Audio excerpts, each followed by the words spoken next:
So we have 5 people joined 5 minutes after the start of the slot. Maybe we start slowly and people can still join while we make some introductions, some preparations.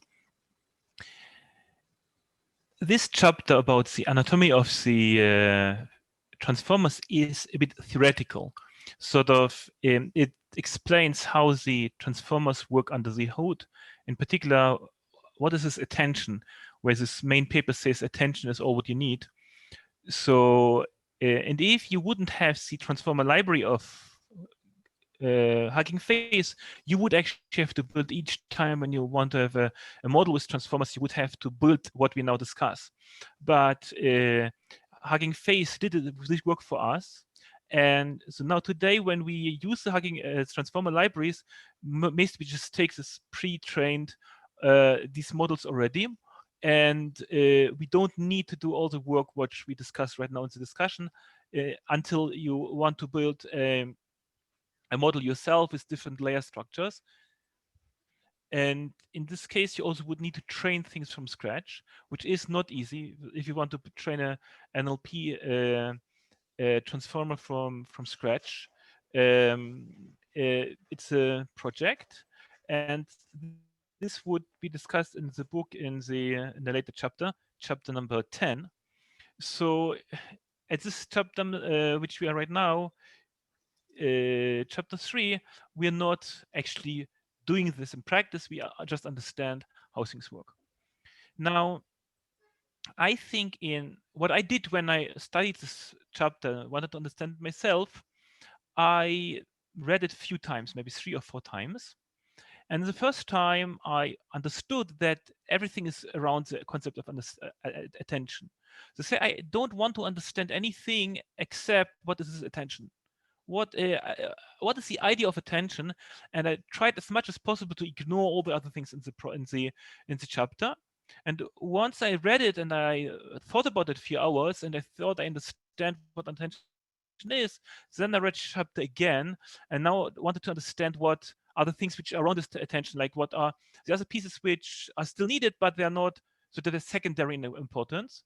And I saw that everything makes sense, and only then I went into the code and I checked what the code says, and I see, well, it fits well together. So, and then afterwards, the fourth time I just looked at the paper, attention is all you need.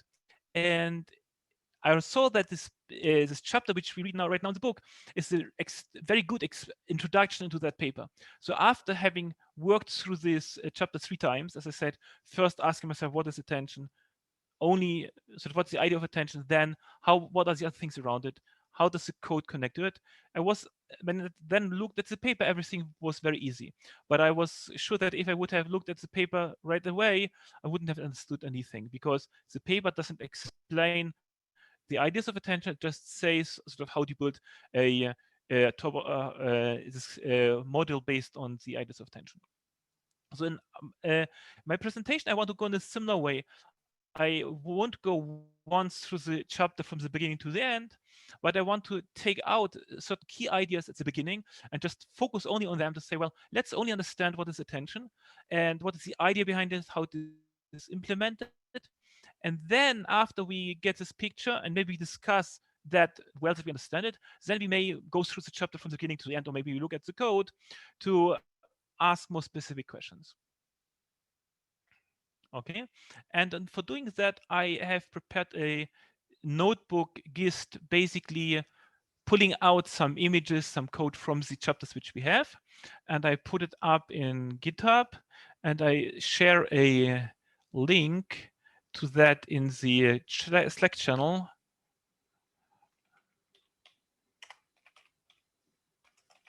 Anatomy of transformers. So I share how do we do a reply to that? Reply.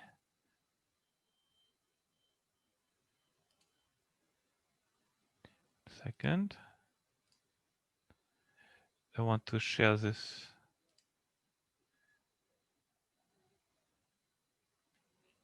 Yes.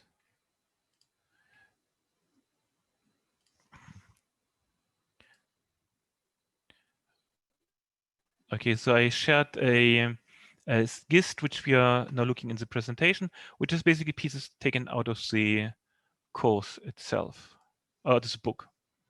So I share the screen. So can you see the screen? 1 second. Yeah. Not now. 1 second. Yes. Share the screen again. Okay, so now let's start. We want to. Okay, first of all, I want to say there are two concepts where we talk about attention, which are slightly different. And I want to distinguish between them to say what's different and what's similar. The one kind of attention is where we tell, as a programmer, we tell the network, look at this and do not look at this. So we saw this in the last week where we have an input text and we have short texts and long texts. And the input texts have paddings, which are not important. They're just put there because we want to fill up the space to get a rectangular mask, rectangular input vector.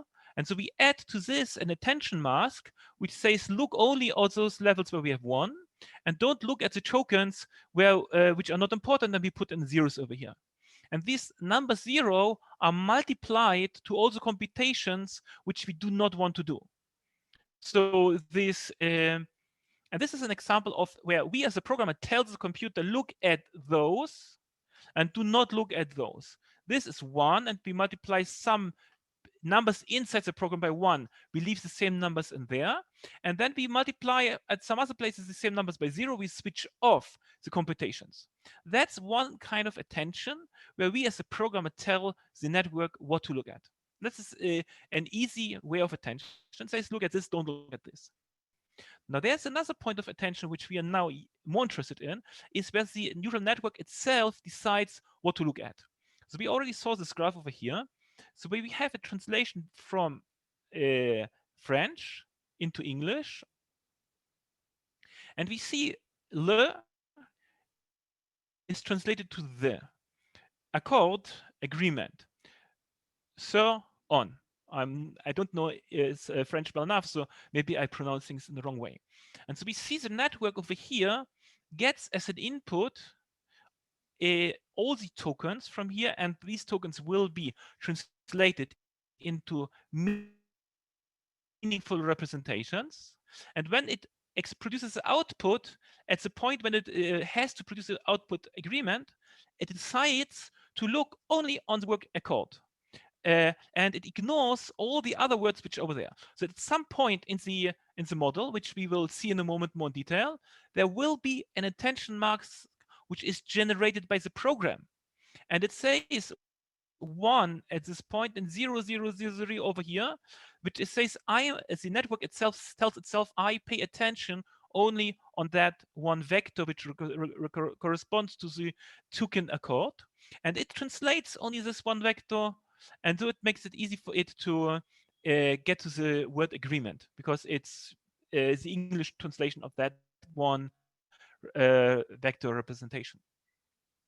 And the interesting thing over here is, how does the network make the decision what word to focus on and what words not to focus on? This is a kind of attention which we want to understand. Now, if you look at the sentence, we see that the order of words in English and in French is not always the same. At the beginning, it's the same, but because of grammar, European economic area in French is economic European zone economic European. So the order of words is the other way around. So it's inversed. So the neural network, it changes it generates the attentions that it says when we want to translate the word European to English, it knows that it can't say the word zone because it would be against the rule of English grammar. So it pays attention primarily to the correct token European. I don't know how to say this in French correctly, and translate that word. And so so it figures out what word to look at to translate. And the sort of what we want to understand is how does this kind of attention work, and there's another kind of attention which we look right in the next step. That's sort of the idea: what is attention, and how does it translate into mathematics and into code? Now, one kind of attention which we see over here is the word order, sort of that when you translate one word, or what things to take into account from the input and what to ignore. And the other kind of attention is if you look at a word in a sentence and you want to disambiguate it. And so we want to say, what is Apple? Is Apple a fruit or is Apple a company? What is like? It's like a verb which says an action. Fruit flies like an arrow, like an apple. They have the action of liking, or is like a comparison that time is like an arrow. Flies a verb or an action, or is it a noun, an insect? So in English, on all language, words have multiple meanings, and even if it's a sort of the same word, but it may have different rules in a sentence. For instance, if you put it or he, it is just one word, but the meaning depends on something else. And you have to look at the content, on the context where the word appears. And it's not right to look at the whole sentence because you have so much information over there that and most of the information is not relevant. So when you want to look at the word flies and you want to understand whether flies is an insect or an action, you have to look at some, but not all of the words in the sentence. And so the attention over here says we want to get a contextualized output of the word flies. So we have, for instance, you have two sentences: time flies like an arrow, fruit flies like a banana. And in the first stage, we translate each word or each token into one vector, but the vector depends only on the word itself. The flies gets the same vector on both sentences because that's the only thing which the network can do. It translates the vector into the word into a vector. So this vector is ambiguous. So that the network says, I know that this vector can have multiple meanings, and we still have to decide what they mean. And the self-attention layer then will try to put from all the other vectors some information together to decide over here that flies in this context means something like soar, like going very fast, whereas in the other sentence, the same input token is translated into a different vector, which is more talking about insects. So this is the second kind of attention which we want to understand. Now, the point over here is that this is not just looking at the whole sentence, but in specific words within the sentence. Now, one thing which happens in this picture, which happens in the network, which is not shown in this picture, is this is a multiple stage decision. So that it's not that we look at the word flies and we say ignore the word like, ignore the word a, but just look at fruit and banana together to come out with this one sentence. But there are several steps where we say, for instance, we look at flies and say, what is flies? And the network says, well, I see over here fruit, and fruit flies together makes a concept. And at one stage, I decide, or the network decides, that fruit flies can be an insect. And once this decision has been made at a separate stage, or at a parallel decision, we may decide what is the meaning of the word like. Sort of once we know that flies or banana, sort of there are multiple steps that, or this decision is broken down into multiple steps. This is how humans analyze a sentence. And when we build a network which is to that, we give the network the capabilities to make the same decisions. We don't really understand how the neural network in reality makes all these decisions. We can, what we do is we give it the structure that the network can make decisions based on attention, and that it can make multiple decisions one after the other. This is what we give the network.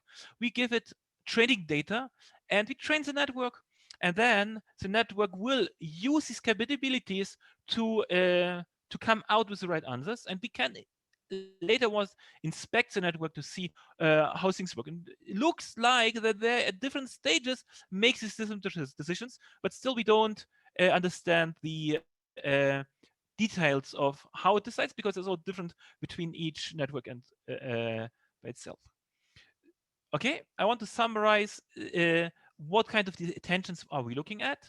Attentions are decisions about the meaning of vectors in a sentence, in particular to disambiguate words. And over here we see that for disambiguating one token, one vector, we want to search for other vectors which are relevant to it, and we could come to a decision whether it is one meaning or another meaning. And then we have decisions about the word order. At each stage of the translation, at the output, which word do we want to pay most attention to get the right answer? This is a point. At this stage, I just wanted to have this defined what is attention, what we want to learn about. Are there any high-level questions about what we want to understand over here before we dive in? How is it actually implemented? So if anybody has questions, it's now a good time to ask them, and I may decide whether I just answer right on the spot, or I will answer this later on when we go and actually looking into the details. Any questions? I have a question, just quick to make sure I understand here. So this image we're looking at now, this is showing how we're mixing the meanings to create a context for flies, Yes. right? So we're creating a contextual vector. I'm just going to call that, Yes. it's context or mixing, right? Now, then there's weighting, okay? Is the mixing, so like when you combine the vectors to create this mixed contextual vector, are you combining and then weighting? Is that what, somehow? Or is Excellent question. Is that what Okay. happens? They're two separate things. One you combine, and the next one you weight. You score, you amplify the more important words. Okay. Now, this picture over here, which we look at, is a high-level picture, which does not explain what is happening inside the system. So if we go down, we will have over here this graph. We said we have input vectors, we have the network, and we have some output over here. And the picture which we saw basically takes a step from here to that step in one step. But we want, your question is, what is happening inside each of these boxes, which is what is happening inside here. So this picture which we saw right now does not at all address how this works. It just says there is a black box which does all this, and we want now to go into opening the box and see how it works. And your question, what are the stages in the box, are within the box. Did I answer your question? Sort of, did I refer you to the right time? I guess at this point, before you open up the box more, I just want to understand if I fundamentally understand that there's sort of two things conceptually that are happening. There's this mixing and there's also inside a weighting. The box. This happens inside the box. We have to open up the box in order to answer your question. Yep. Okay.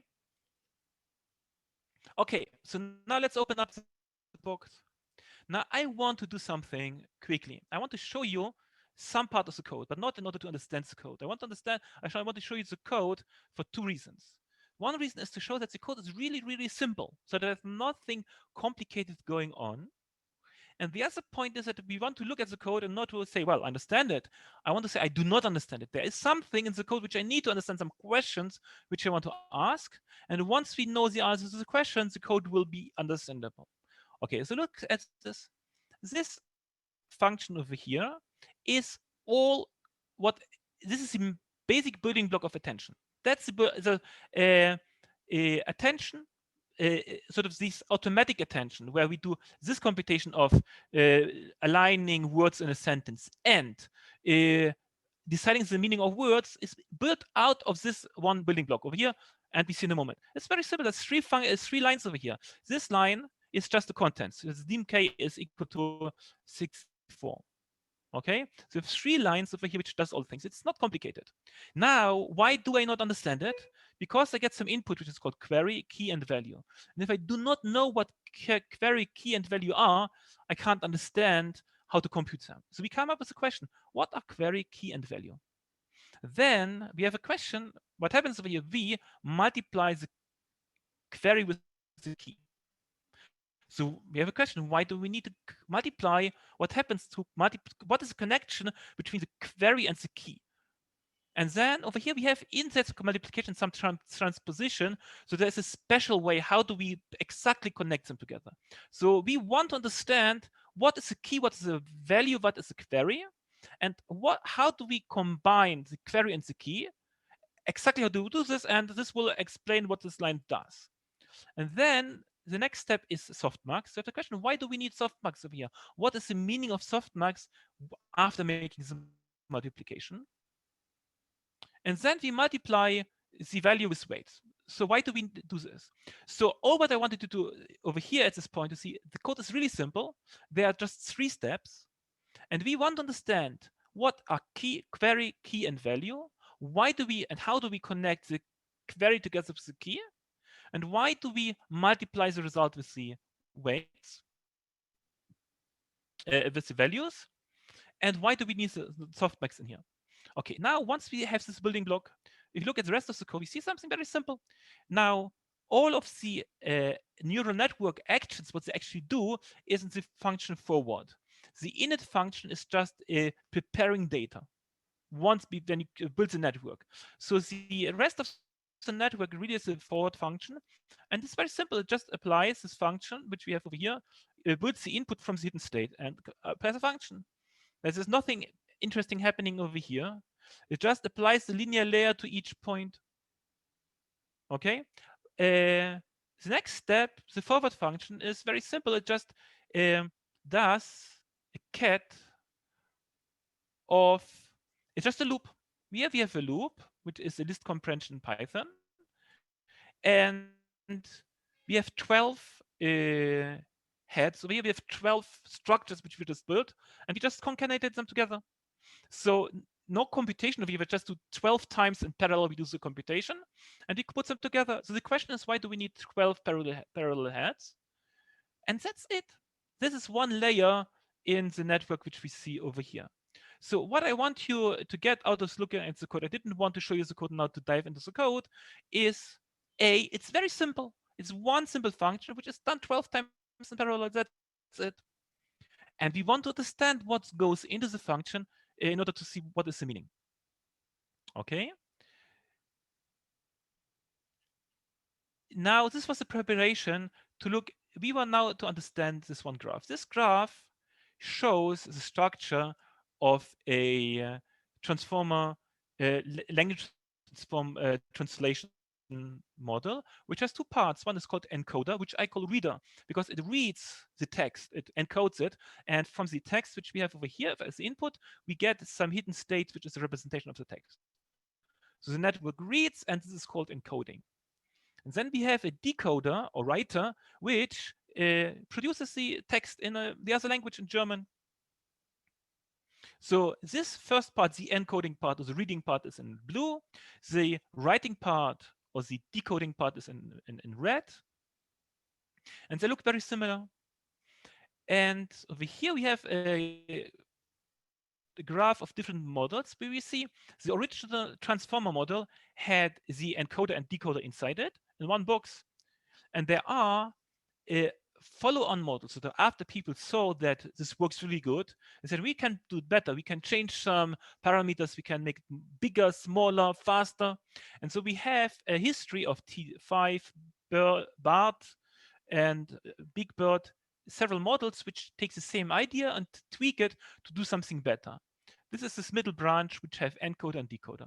And then you have 2 branches where we have the whole BERT branch and XLM, the lecture branch, where you only have a reader or encoder, which only takes text and translates it into some vector representation without the writer part.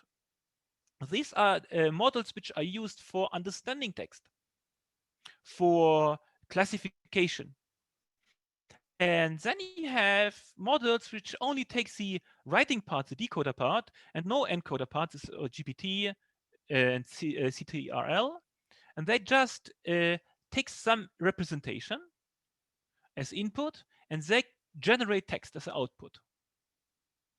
Okay, so we are now discussing the whole structure, but you understand that each part goes into different lineages of transformer models which follow the same idea. Okay, now if you look at this image, let's first go through the structure. We have words as inputs. They are passed into tokens, and each token is translated into one vector. Now, over here, they show token encodings, which would be huge vectors of one hot encodings, so that you have a huge vector over here, and have one number is 1. And this is then translated into one vector by matrix multiplication, which is smaller, like 768 bit, or not bit numbers. But really, after tokenizing, after breaking up the sentence on tokens, we go straight by lookup to the vectors over here, so that we don't need to build up this huge one which sparse vectors and multiply a matrix with a lot of zeros. In the implementation is optimized, goes really straight from time into one vector, flies into the second vector, like into the third vector, and so on. Now, this we discussed last week in the chapter number 2, so we understand this already.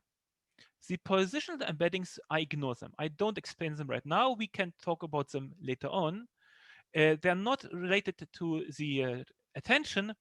They're related to this sequence of words, sort of to embed, sort of tell something about the ordering of the words. Let's ignore this for the time being. So I put on a 0 over here. Don't look at it for the time being. We look at this maybe later.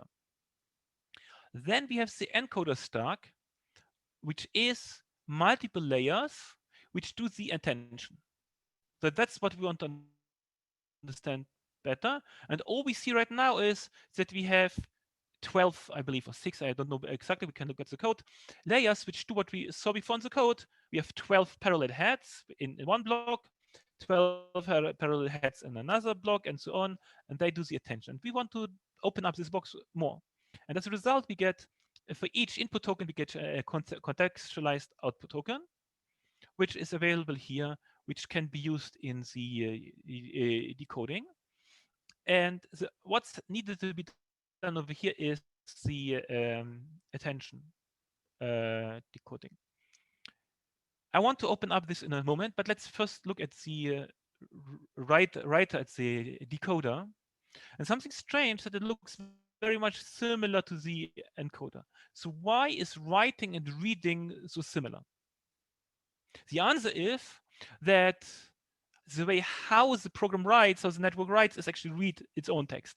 So when you want to write the word file, which is a translation of the word arrow, you already have written the text, die Zeit fliegt wie ein, the time is flying like, and the network reads that text which it already has written into a representation of vectors, and then it asks question, what is the most likely word to appear now in the sentence?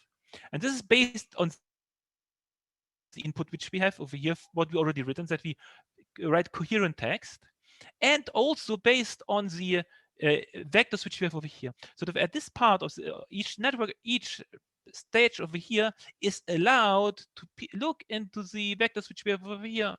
So what it's most likely doing, it will pay attention to the correct vector, like arrow, which is the last vector over here, that says, I look at this vector which represents arrow, and this is probably what I want to put out, what should be the next word. And so it produces a vector which represents arrow with meaning, sort of like a contextual vector of arrow, and this is then translated into the word file in German. And then sort of at each stage we continue to read the next word. So we say, for instance, die Zeit, the time, then it reads, says the next word is most likely the word fliegt, and so gets out fliegt over here, and then it adds the word fliegt at the input and reads it again. And for each step, it produces one word reading the input text.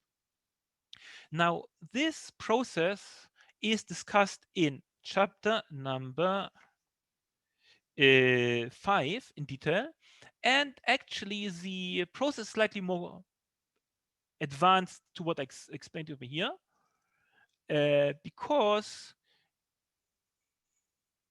we don't really decide at each stage what is the next word. What you see over here, we see, for instance, we could say as an output, we could have two candidate or many candidates of words, and we may not decide right at the beginning what is the best word, because there may be two good words. So the real transformers build two or more beams of possible readings and choose the best reading at the end. But we don't go into that right now. For us, basically the idea is the transformer, when it generates text, it reads what it's already written, it takes into account any additional information with attention, and it produces the next word. Now, we will open up now the boxes. How does the attention work? Are there any questions about the structure of encoding, reading, decoding, and writing? No questions? Right. Comments? Yeah, I have a query with respect to how the hidden states come into play. Again, I said I didn't hear your question well. How does the hidden states come into play here? What's the function of hidden states here? Hidden states. Okay. Yeah. Okay. We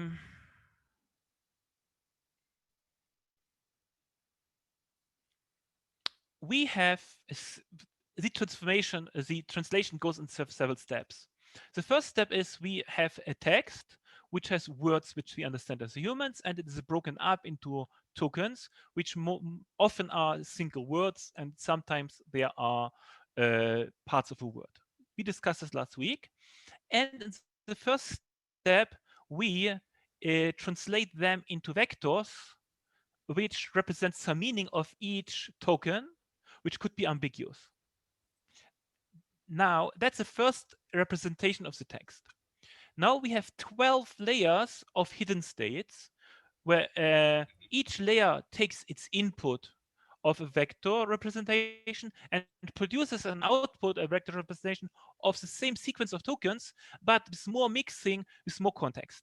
So after the, I'm not sure whether there are 12 layers, maybe I forgot the right number. At each point, the representation is changed by the network. And we will see how this doing. We will see that at each individual building block over here looks decides with attention which hidden state from the previous layer to look at, and to combine them with the current layer to get to the next layer. So the hidden states over here are contextualized changes of the embeddings which we have over here. So they absorb the decisions which are made with attention from other words. So that at this level, each layer represents the true meaning of each token over here. So over here, at the first layer, the word flies, the second token, is an ambiguous representation. It could be that or that, but the second token over here is a representation of flies in this in the sentence, which means roaming or soaring. And this vector is then used to help the translation over here.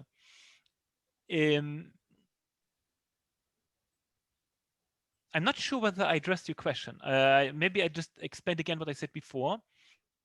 Yeah, I got it. With respect to the complete workflow of the contextualized embeddings from one end to the other. Yeah. Yes. So basically, you ask the question, what is happening inside these boxes? And this is what we want to discuss in the next stage. Okay? Okay. Okay, so actually, it's the right question to lead into the next point.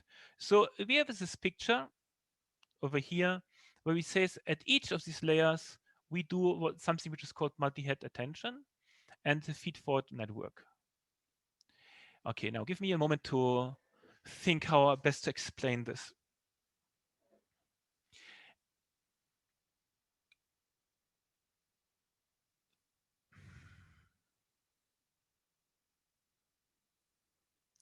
One second. Okay, now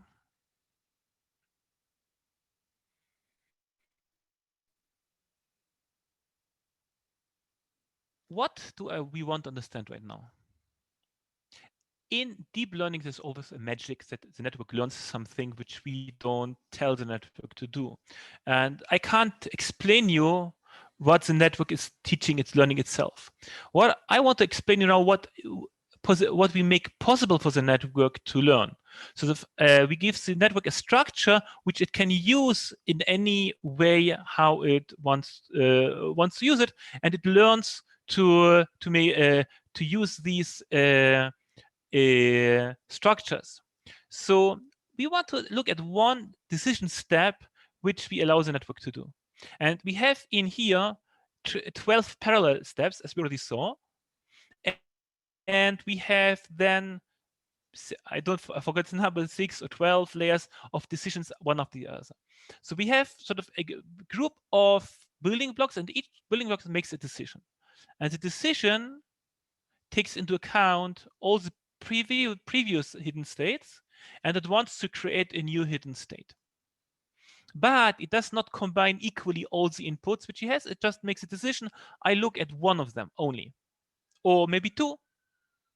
So we want to understand how does it make the decision, and this comes in with the queries and the keys and the values.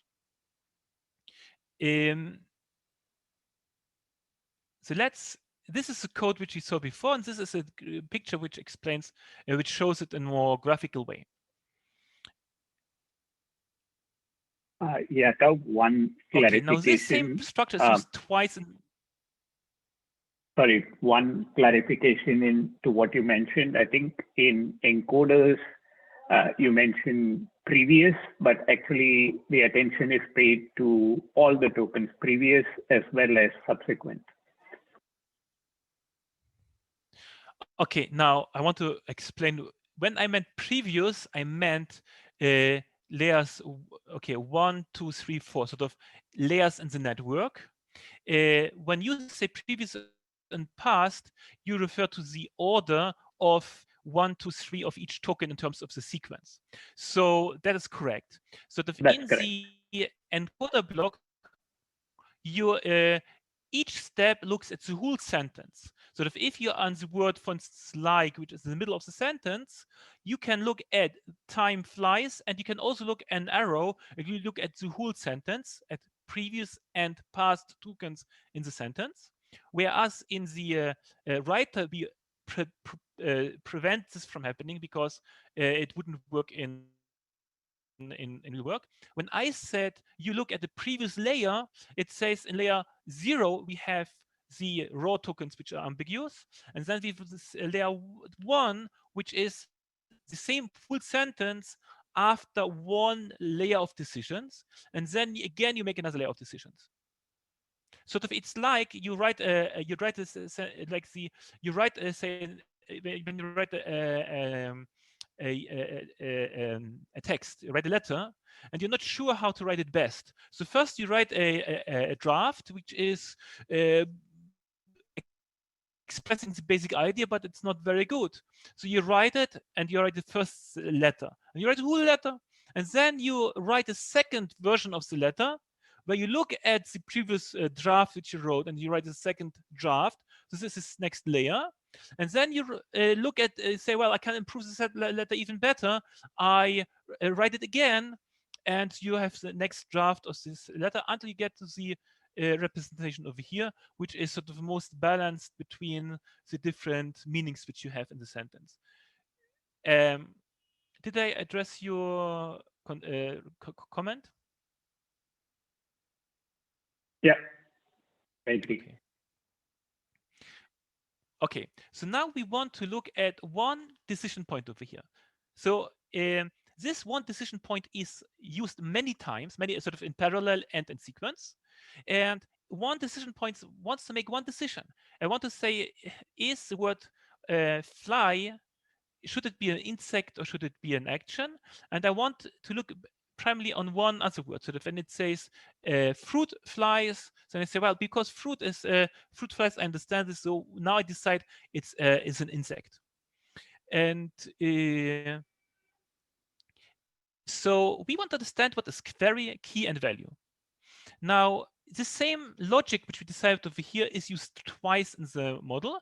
So I now want to expand it only sort of according to one understanding, and then afterwards maybe we explain the same logic, but according to the different place where it's used. Okay. So the when we look at the now I don't have the graphics for this over here. Give me one second. I want to make a clear explanation. Okay, so let's open a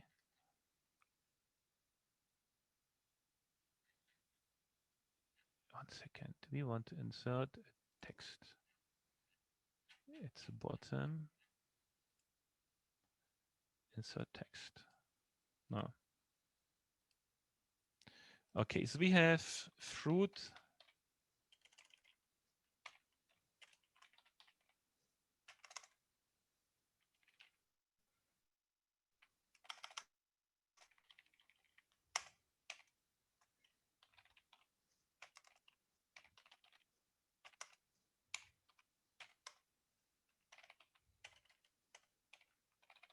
Okay, now when I put these vectors in parentheses, I mean it's not anymore the word, but it is a vector representation at which represents whatever we know about this vector, which corresponds to the word fruit. So we have over here a vector of 786 numbers. Each of these is one of these vectors.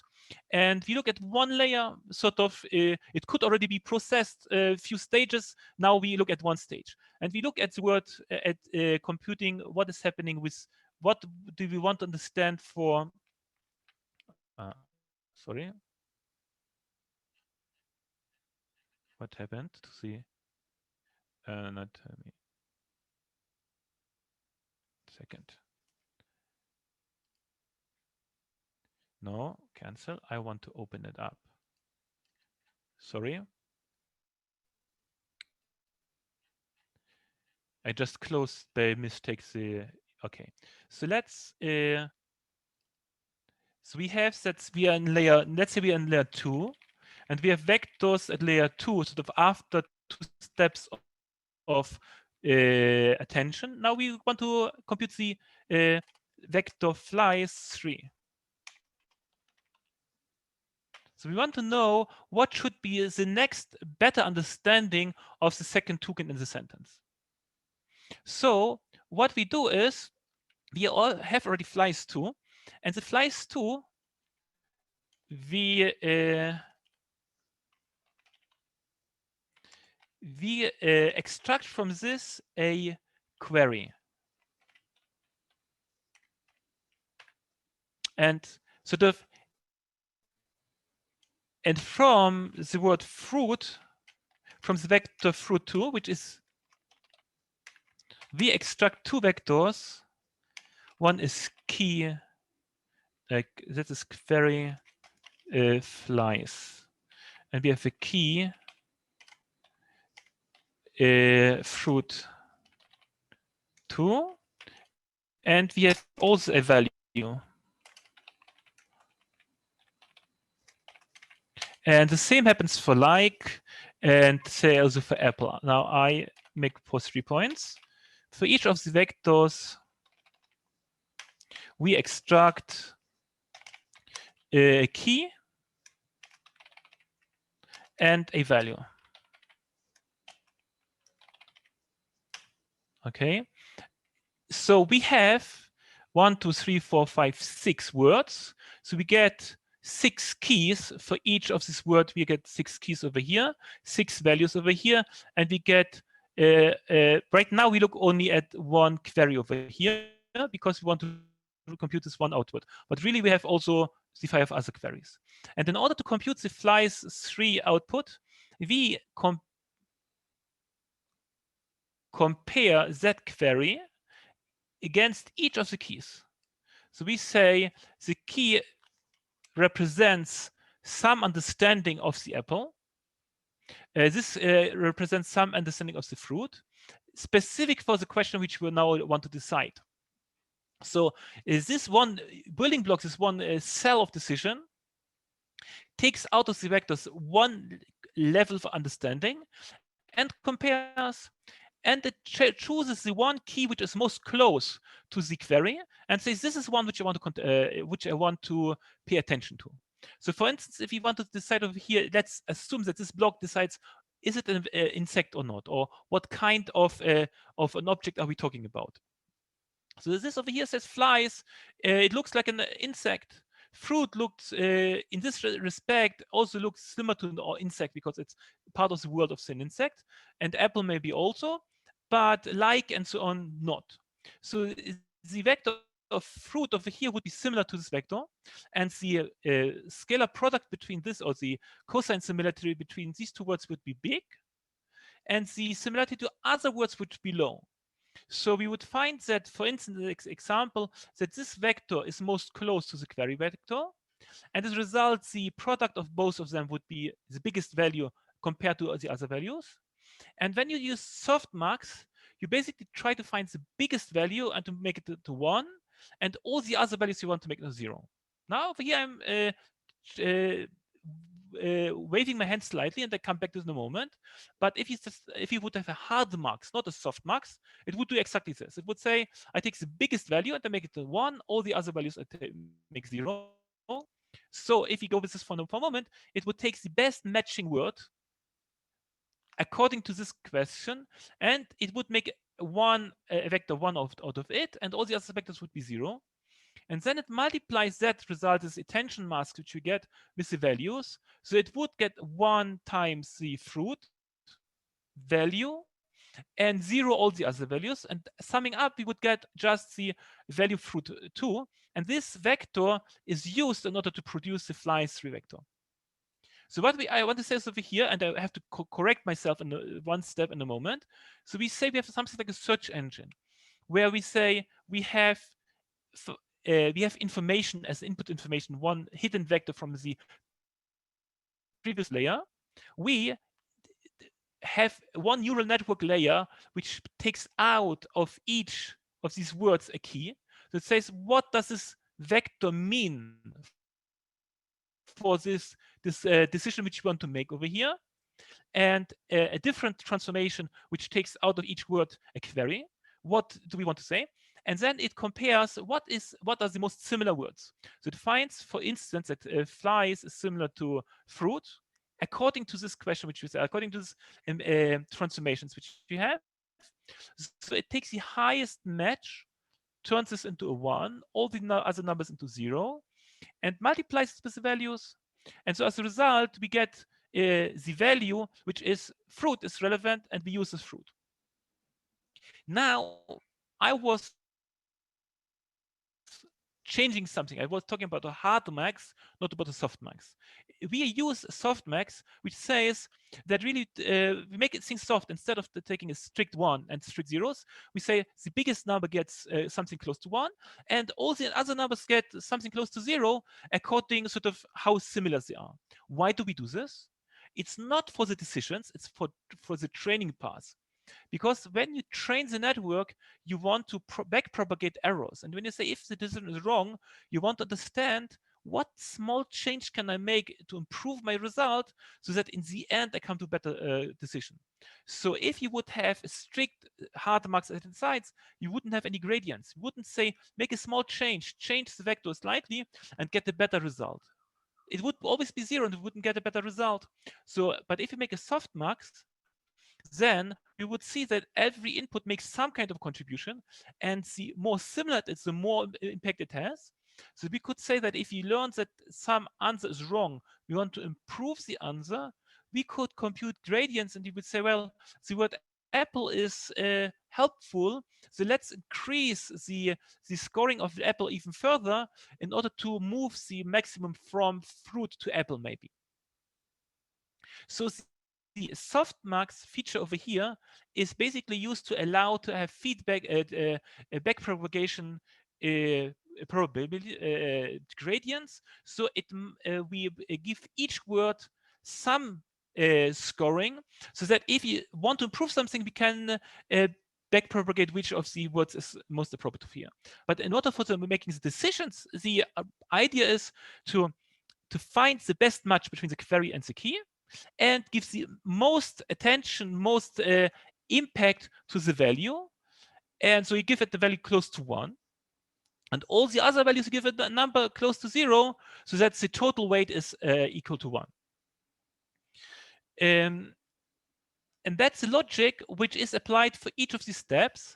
And the transformations over here, they are learned weights. So at each building block, there is a different matrix, which says for this decision, how do I compute the queries from the hidden vectors from what I know? What question do I want to ask? How do I compute the keys from the input? And how to compute the values? And then the attention algorithm says, what is the closest match between the query which I have with the key? And that corresponding value gets the highest weight to be used as the output for this step. Now, this was very complicated, and if this is sort of, if there are questions to this point, I think this is the most important part of this whole idea of attention to discuss.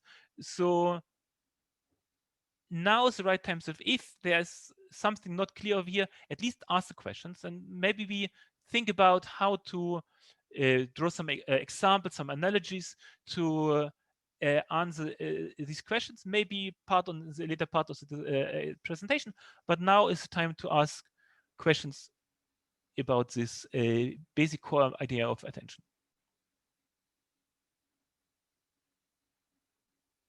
Any questions?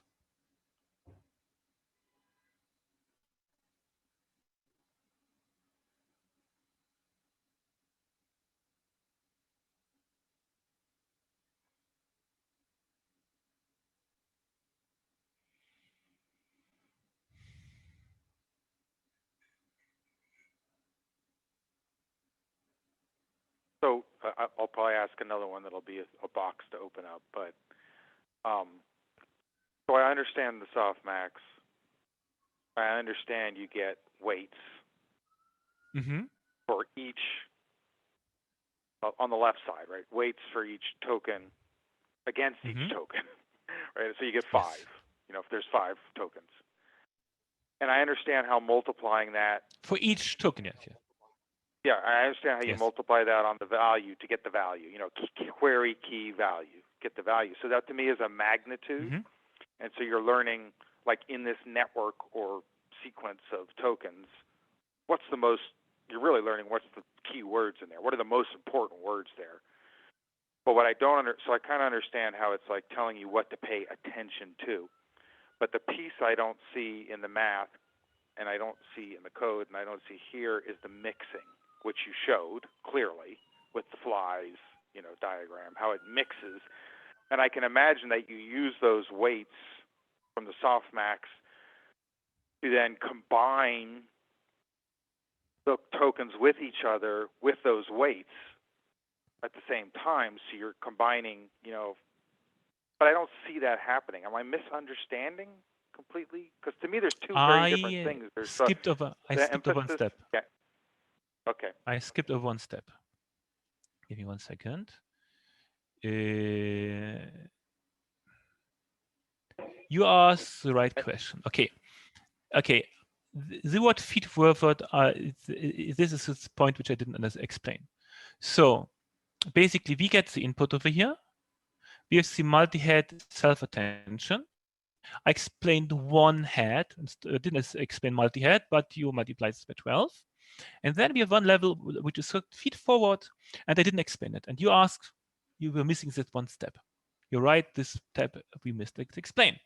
So let's explain it right now. So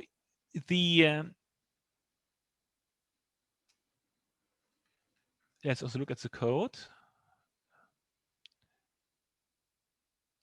Well, you're going to tell me that the mixing happens in the feed forward rather than the self-attention? Yes, that's the point. Weighting. That's the point. Holy shit. Okay. Oh, great. That's awesome. Because I've been looking for where the hell the mixing happens, because it's so important to all of this. And to make me feel comfortable and confident in all this, I need to know where that's happening. So, cool. Okay, you're paying attention. You have something which you're looking for. You say we need to combine some words. So you have a query in your head. Now you look at the presentation, what is the most similar word, similar idea which is presented in order to connect to this one idea which you have in your head, and then you want to take whatever is said over there as a value and to use in your thought process. And you see that you get no answer, so you ask a question. And the answer is true that the stage specifically for doing that is there's one step for this, which is mixing feed forward, and I didn't explain it because this is a simple standard neural network layer, but it's necessary for doing this step. So let's say it again, that we first get your input. We make for each input, we project into 3 vectors, query, key, and value. The query is used for sort of, if you look at the second word, use the query from the second word, compare it against the keys from all the other words and also its own key, and weight, softmax, and so on. You get the you choose the top one solution and you take the value from that. So over here we have now the output values from 12 parallel heads, output 1, output 2, output 3, output 4, which you understood. And we also keep the key input in some point. Okay. And then we have one feedforward network. I believe that combines all of them together. Let's see, we could see it in the code. And where we take these value representations and have one fully connected layer of neural network to get to the next hidden state. Did I answer the question? So feed forward uses both the weights that you got, or the scores. They call them weights in the code after they softmax them or normal. They take all of those and they use those as part of to mix the different token dense vectors together. Yes. This feedforward network takes as input the output. Sure. There was some question. Yeah, what I was going to say therein is the feedforward network is 2 layers. The first layer takes the pieces from each of the heads and takes it piecewise. So that's why the arrows you see are multiple going into the feedforward. The second layer of the feedforward is typically 4x the size of the 4x the total size. So assume that the eventual for clarification, let's assume that the length of the hidden state is 512, and if there are 8 heads, each head would have a length of 64 that's going into it, and there are 8 heads, so 8 times 64 would make it 512, and then that 512 goes into the the FI12 as 8 pieces of 64 goes into the feedforward first part. The second part combines it all together because it converts the FI12 to a 2048 wide, typically 4x of the FI12 coming in.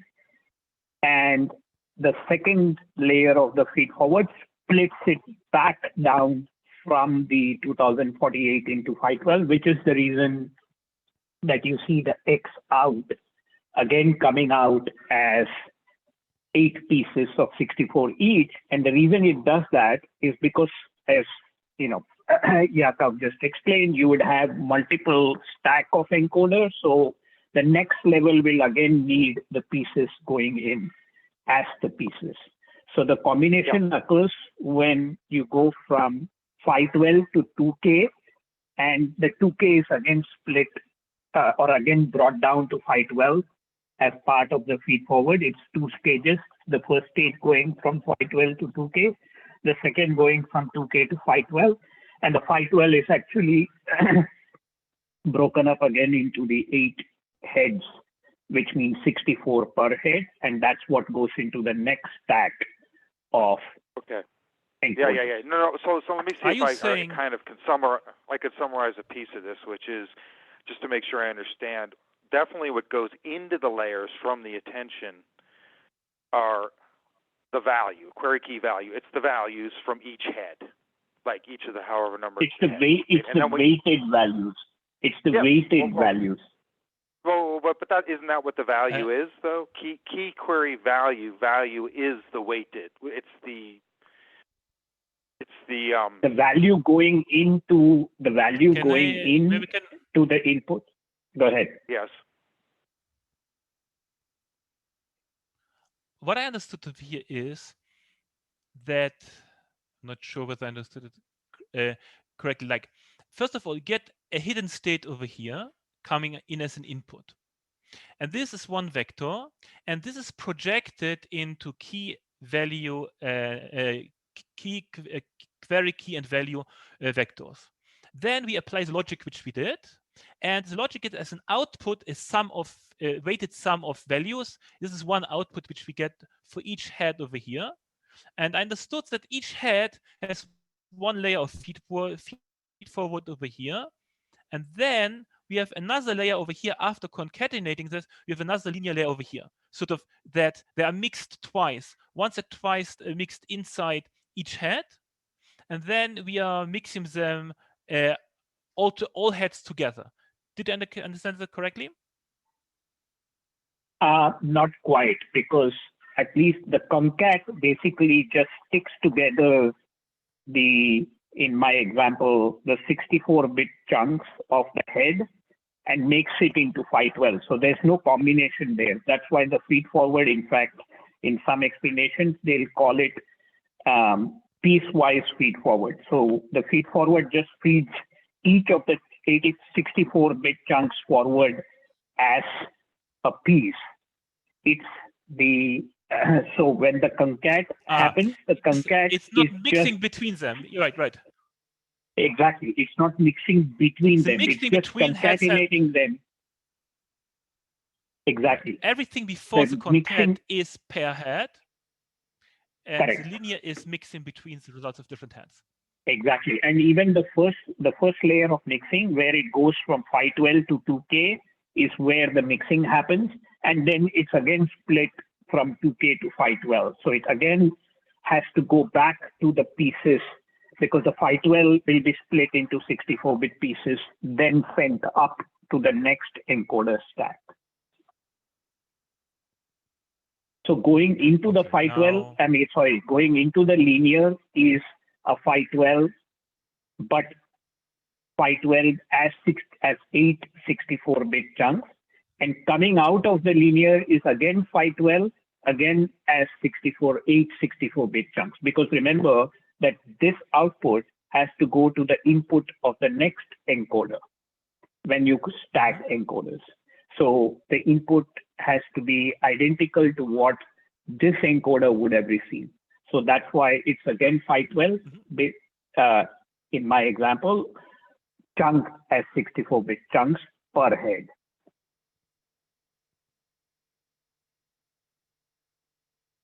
Okay. Now, question: are there other questions? Is the same question still open? Did everybody understand over here? My understanding is that we get as a hidden vector which says what the network knows at the beginning.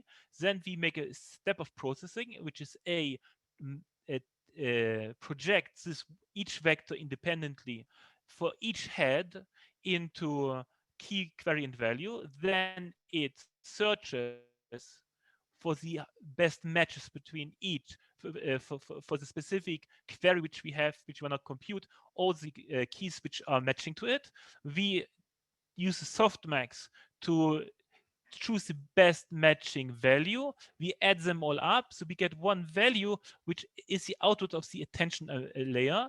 Then we have a linear layer after that, which is only for the head, and then we concatenate this all together, which means we have the output for all the heads, and then we get a linear layer which can mix all the data, and the output over here goes into the input so that it will be projected into queries, keys, and values in each head in the next layer, and so on. This is my understanding over here. And the key pieces are projections to query, key, and value, and the connection between them, and then the softmax.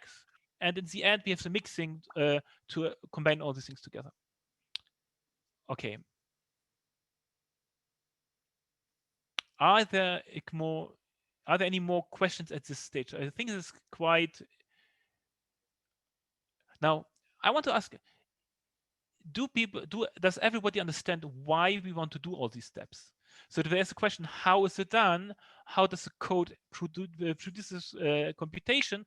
There's a question: does everybody understand why we want to do each of these steps? Why do we want to create queries, keys, and values? Why do we want to find the query which is most similar to the key which is most similar to the query? And why do we want to mix the results in order to get to the next stage?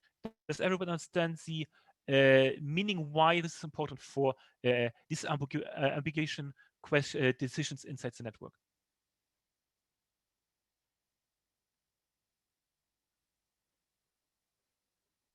Well, it's just giving us more information about our features, or turning our features to more valuable by saying which ones in the sequence to emphasize, and also adjusting their meaning within their context, right? And so instead of having 5 tokens, which are features in our machine learning algorithm, right? You could think of it like that way. We're enhancing the features. That's what are really doing, is just enhancing your features. Mm-hmm. Now there's one with a deep. Yes. Go ahead. There's one point over here that at each time when we make a decision, we combine, we sort of the decision log itself looks only at 2 tokens at the same. So at one query, at one winning value, and combines them together. So that we're not overloading each decision step with looking at the whole sentence together. Sort of each decision actually focuses on specific things. And this makes it scalable. So if you have a long sentence. Yeah, you're talking about the heads right now, right? Is that yes. why you're saying So I'm saying that multiple heads. I'm saying that each head, when it makes a decision, it blanks out. So it gets as an input access to all the information, but it blanks out everything except what is relevant for this one decision. And so this is focus. So this is the way how we can achieve focus in decisions. And I want to answer the question: why do we do this? Why does this help? And you answered because we create more information, we enrich our information. That's 100% right. Now, one thing we do something in addition. We said at each step, a decision is made only from 2 pieces, essentially 2 pieces. And so we are not overloading the decision with a lot of competing information. So the neural network, which has the one mixing layer or the one decision layer, can focus on only one question, make a good decision over there. okay, the sort of what I mean by this is that if you have a very long sentence, the decisions are basically using the same networks as for working for short sentences. The more words you have don't confuse individual decisions because they're blanked out. Okay, let's. I think. Yes, I'm listening. Yeah, I think if we look at the multi-attention, multi-head attention, we will get a better idea of the process the author is trying to justify with respect to the if I read from the code, how are the embeddings, the number of heads, the head dimensions, and the how the module list is made based on the head on the attention heads. I think so. They have taken at 12. Yeah, so I was thinking from that way if we approach this problem. I'm not sure whether I understood you correctly. Are you suggesting to look together at the code and look at each stage how the code is doing it? So let's do this. Yeah. Okay, now what I did over here, I just copied out of the, we have two options. I copied out of the code the relevant pieces. If I missed something, we can jump into the code of the book, okay? So over here, okay, this is all the code which comes up. I am actually quite happy to hand over the explanation to somebody else if you want. So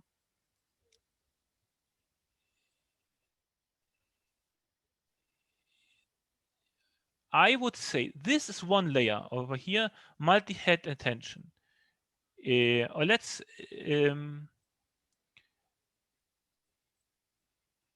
hidden one second, self-attention. Give me 1 second. Forward.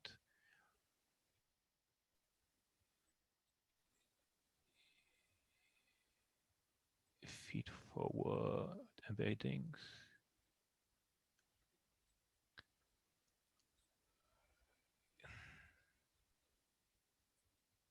Drop out.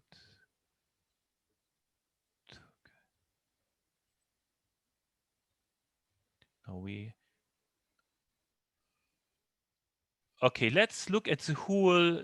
Let's look from the very top and drill in. This the classifier. This is whole. This is one. This code over here represents the path from beginning to the end. Okay, this is a classifier at the end, and we see over here we have the encoder, and the encoder has 12 layers of transformer encoders. So each layer of the transformer encoder is this layer, and it does the attention layer with a feed-forward picture. So I think this is a level which we discussed, which we want to dive into the pieces and how these pieces are together. Okay. This is one layer of the encoder decoder, and we want to understand how this works and how it builds down into the what are its pieces inside. So we have 12 layers, I believe, one after the others, which are stacked one after the other. So we discussed the attention layer. That's a piece which we discussed, and we have a feed forward, which is basically a feed forward. Which is 2 layers of linear with an activation layer and a dropout. This is a standard piece of, this is a standard fully connected neural network to 2 layers after the self-attention, and we have a layer normalization at the beginning. So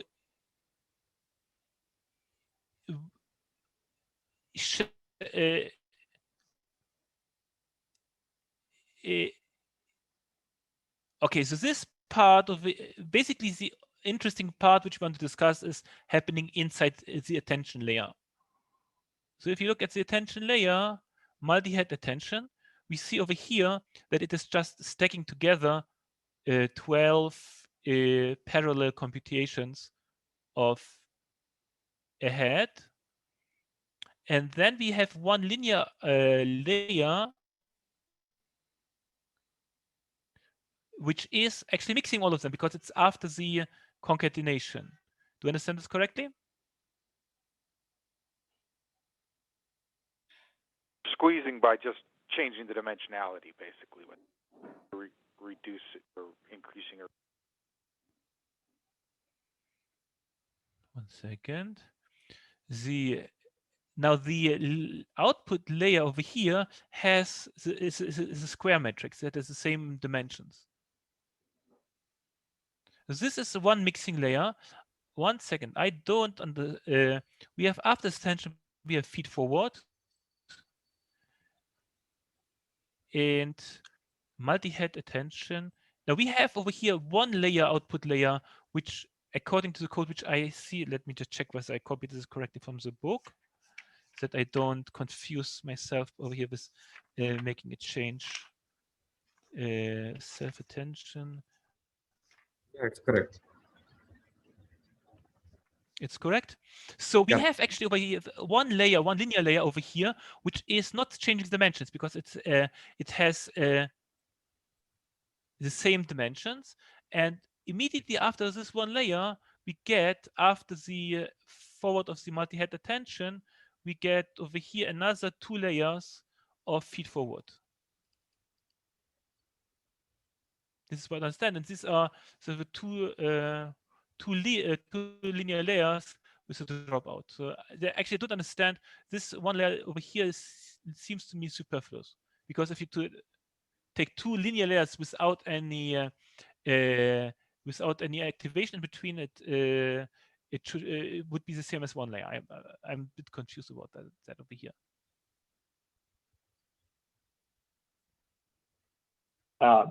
Could you ask the question again, Jakob? What's your confusion? Okay, my confusion is like following. If you, okay, the multi-head attention is used, what is coming immediately after multi-head attention in the flow of data? We have multi-head attention, afterwards we get a feed forward. So we have the attention, no, still have the question. We have the self-attention, and the last step of self-attention is a linear layer without any activation. And it goes straight into the feed-forward layer, which is a layer of a linear layer. So we have actually one linear layer at the end of here, which goes straight into a linear layer at the input of here. So I'm saying, why do we have 2 linear layers stacking one after the other, which is equivalent to just one linear fully connected layer? Because linear after linear. I think the last linear is a function of, or is part of the multi-head attention itself. And right, so if you go back to that code, if you scroll up, so that is just a function of converting the embed dimension to the embed dimension itself, right? It's just a question of, so that's equivalent to the, I mean, you're just setting it up to be, like you said, a square matrix where the embed dimension is the same as the hidden size, which then is output. So it's part of the multi-head attention layer itself, which then outputs that. And then the feed forward is 2 layers which take it from the input, which is embedded dimension, to the intermediate layer, which is the, if you stick with the feed forward network. Then, and between those two, because the dimension is getting changed, it goes, as you can see, from the hidden size.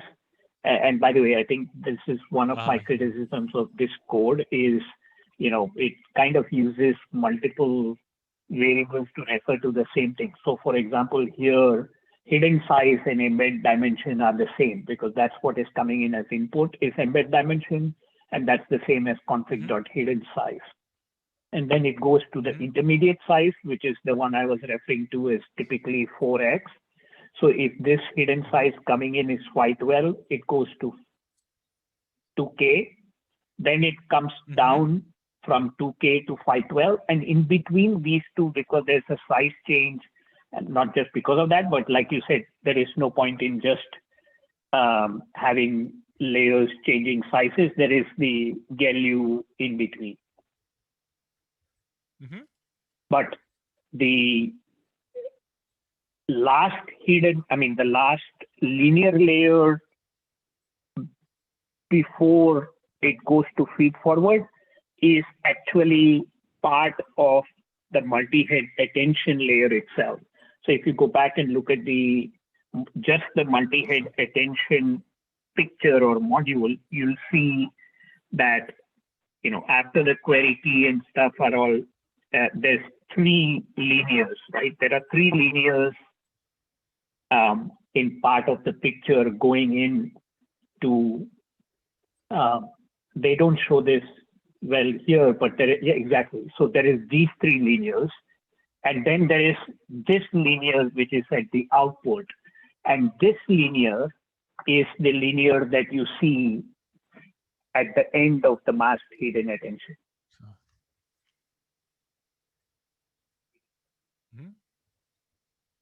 Now I see how things connect up, but I'm saying in the end, you have one linear layer at the end of one layer, and it is feeding straight into a linear layer at the input of the next linear layer.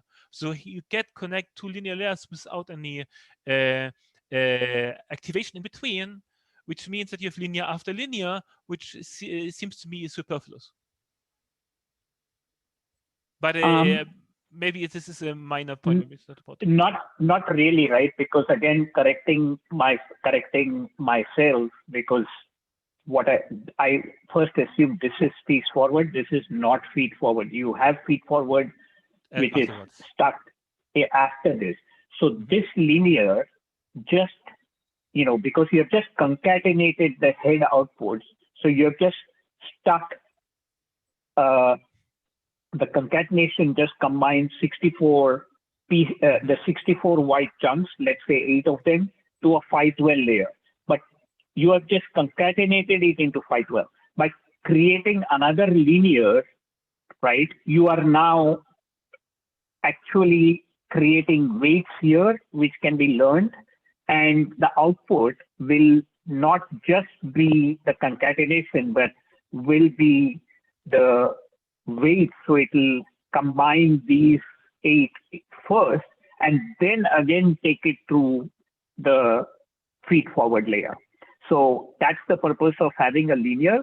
You're right that there are 2 linears without an activation in between, but the purpose of this linear is just, instead of just concatenating, you throw in another set of weights here to allow the thing, the concatenated 512K vector to be converted to another 512K vector with some set of learned weights here.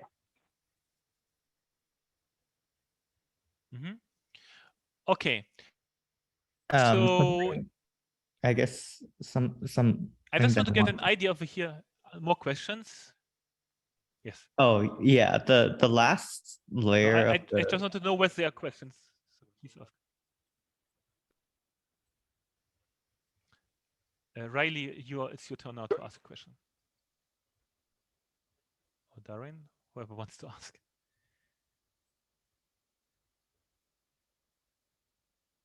Go ahead, Riley. You sound like you had a Darren good and question, Riley, man. Yeah, go ahead, Riley. Sound like you had a good question.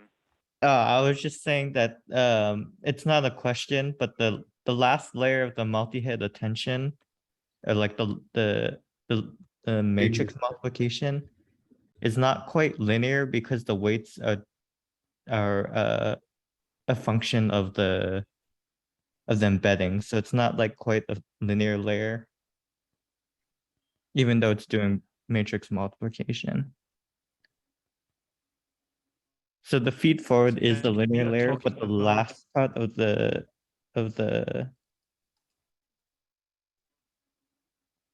yeah, so it does the output linear, but the weights of this output linear, I think are dependent on the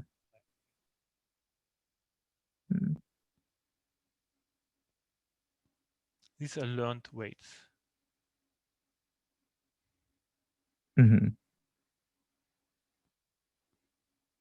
Yeah, I guess that's super strange. One thing is like this, I think this mixes the embeddings, whereas like the feed forward part works on each token and embedding individually. So it's like the 1D convolution.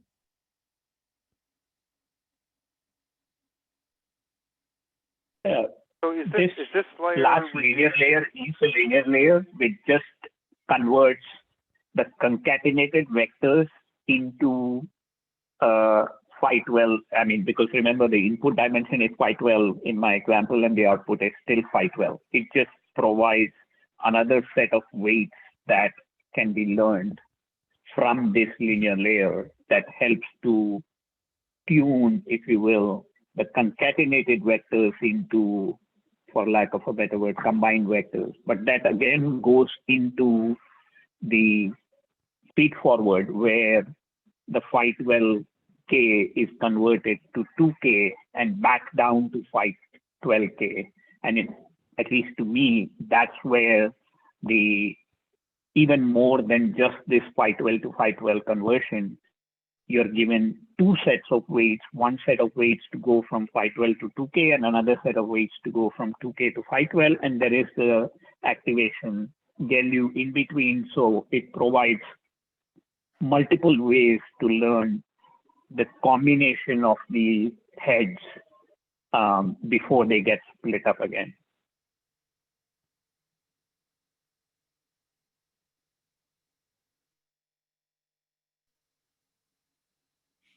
Thank you very much for the And there is some clarification. excellent so I think over here we actually basically create a lot of.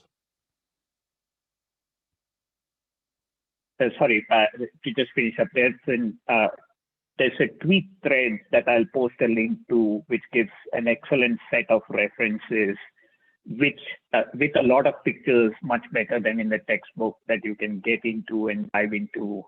I'll post that in Slack once we are done, that you can get into it with as much detail as you wish, an explanation from different people so you can understand all the nuances. Mm-hmm. Now, when I see a high-level view over here, is we create in each layer trainable weights with different purposes. So we have these linear layers for the, if you go, if we start at the end, no, let's start at the top. We have linear layers for the, which are learned weights for Q, K, and V. And these are the pieces which learn how to make decisions. And then let's ignore this one layer over here because I don't fully understand it, but it mixes up some, adds some more information. And then we have two layers over here, which are quite big, which learn how to combine the output of each decision. So we have decisions, and then we say, after we made some decision, what does it mean for the for going on with how do we combine all this information into the next stage of further understanding. And we see that both of these layers get quite a number of weights which can be learned. So this is space for the neural network to learn about the language. And that is the two separate parts. One is how to focus and to decide and make decisions, and one after we made the decisions, how to combine all the results of the mixing. Now, so just to confirm, more simplistic bit of this again, what Srinivas said, the feed forward. That's where the diagram, Yakov, you showed with the vertical bars for flies mixing with the other words, right? Where it shows how they add more orange to it or whatever, so it becomes a contextual vector. That diagram. Show that diagram again if you can, just to make sure we're on the same exact page. I mean, is this diagram? Nope. That one. Yeah, that one. So go lower. Yeah, there you go. So you see how that gets. Is that mixing that happens? Oops. Okay. So like for flies, is that mixing that happens that mixes these colors together, that goes from a non-contextual vector to a contextual vector, token vector, dense vector? That is happening in the feed forward. Is that? Are we all certain of that? And Srinivas, you certain of that? Well, I think the mixing part is happening in the matrix multiplication for the that part in the code where it does torch.bmm, and then it combines the weights that were computed from the query and keys and then the values. So sorry, where is that See, again? when you say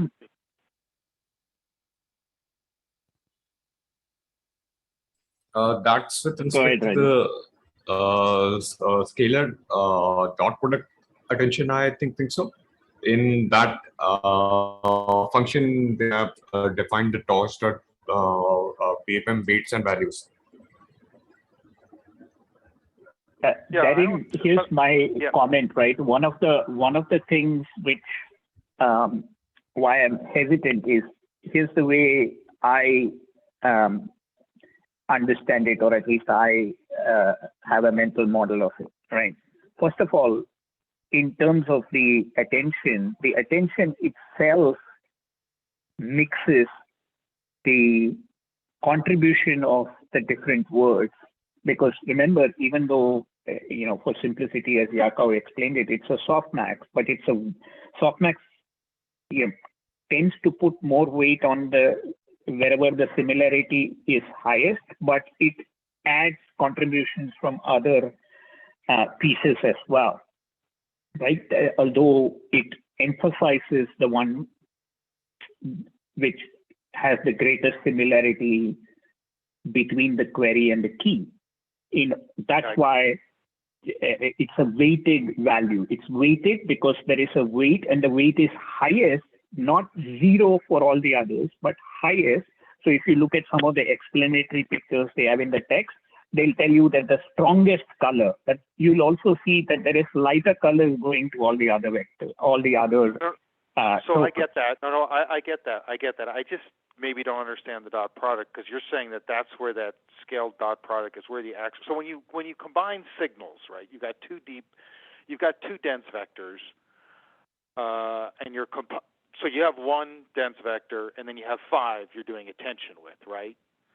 And when I see the score or the weight that comes out, okay, that's just like a weighting magnitude thing. It's not mixing. So I don't understand. Aren't you gonna combine the signals from one deep vector into the one you're doing attention from? So I just don't see where that happens in the math, where you're actually so that's why if you get into the code, and I was hesitating because of the use of the word mixing and what it means. If you that's why I was very specific in what I'm trying to explain, which pieces get intertwined.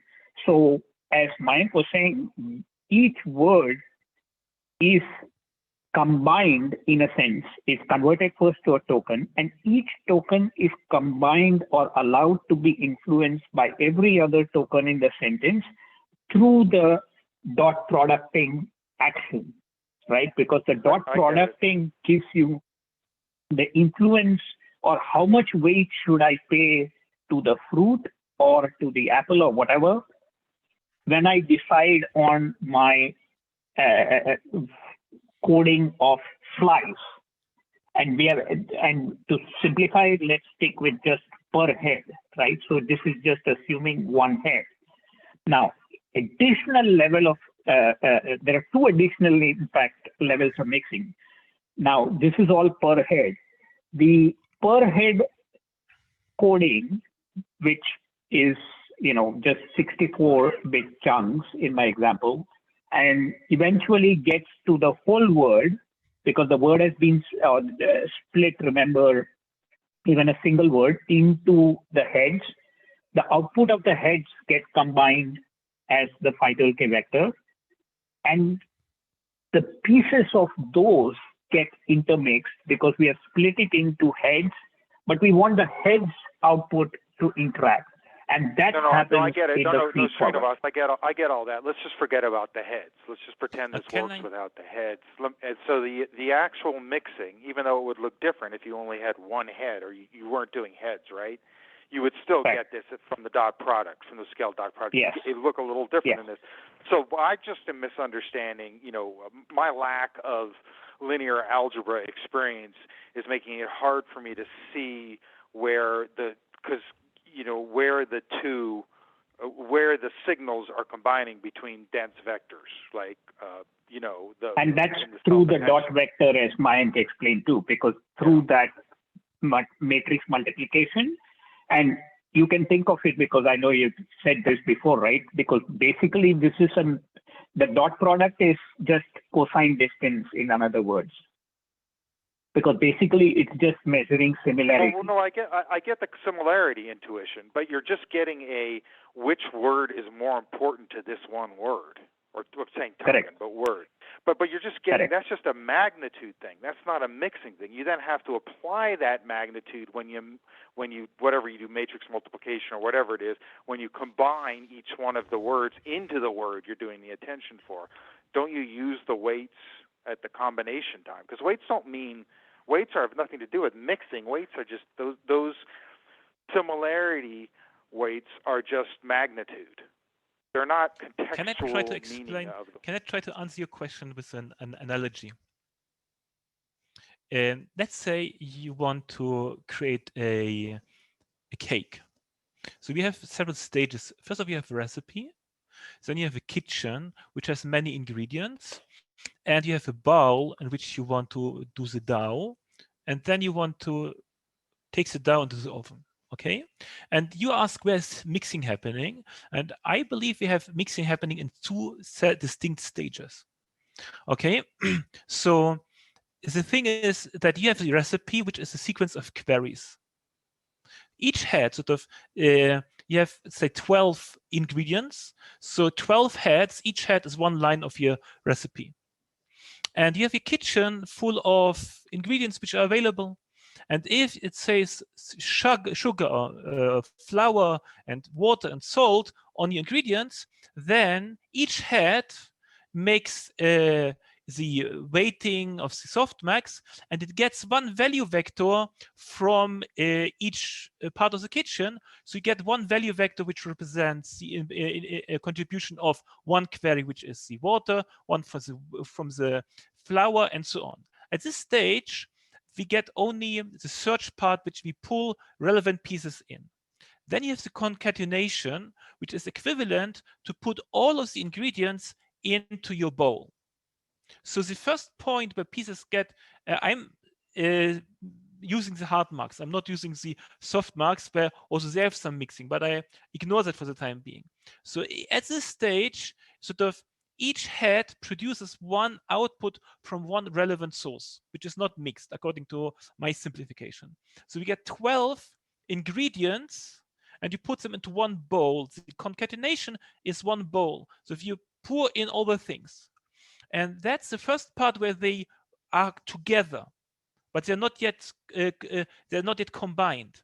And then the second layer, the linear layer, which we see over here, the feed forward, it actually does the mixing of the ingredients.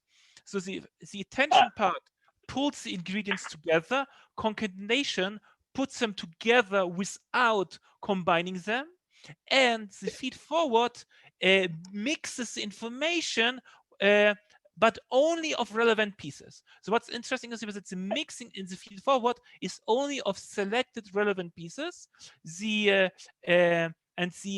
attention pulls from all the information which you have, and it selects only what is needed. And the concatenation is the first part that it puts it together, and then you mix them.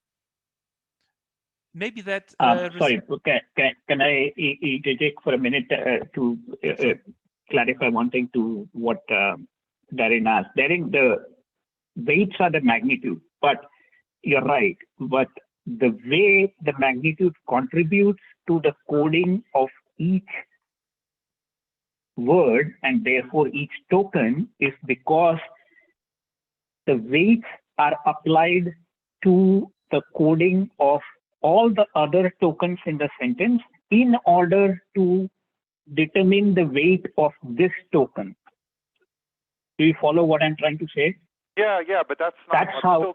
So from a traditional, NLP point of view, you're taking the word flies and you're disambiguating it. What do you call that? But you're turning it into one type of flies, right? Like flies that fly around, bite you, whatever. And where is that happening? Look at the scale dot product attention function. That is in the scale dot product, because what I'm trying to say is, let's stick with that example you used of flies.